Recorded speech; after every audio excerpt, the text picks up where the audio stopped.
the importance of independence, or the main important thing about independence, right? I would always say is agency, autonomy, the ability to do what you want when you want. And it's tough for musicians, for sure. We know that there's a bunch of movies about it. But like for artists, for fine artists, it's really difficult, whether they're with the gallery or not. And the way that these artists,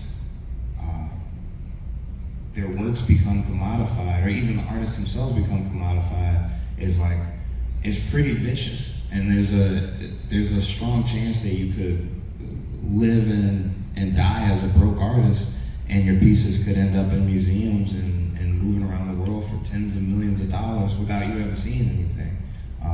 Because the secondary market's a bitch. So learning all this stuff about artists and some of the stuff that they go through really just made me feel like creating moments that wouldn't always typically happen. So for example, I went to a museum, one of the museums that we showed at, the Art Institute, and they were telling us that there was a Basquiat that was on loan to the museum that was something crazy, like $60 million or something stupid, but it was on loan from this rich billionaire dude from Chicago. And there is obviously a Basquiat estate. I'm sure you guys know about that. We're in New York, but like it wasn't theirs. It belonged to this old white dude. And I realized that a lot of times if artists do end up in a museum, their pieces are almost never on loan from the artists themselves. It's from the gallery or from some rich collector.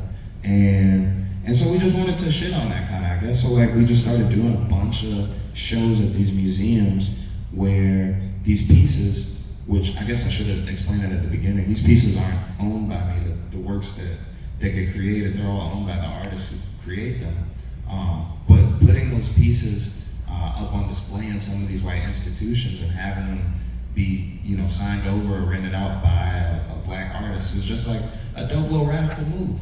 And I think like in all the things that we've been doing, we've been trying to find new ways to collaborate and create and share in art without any of the predatory shit, like without anything that's like further pushing the artist into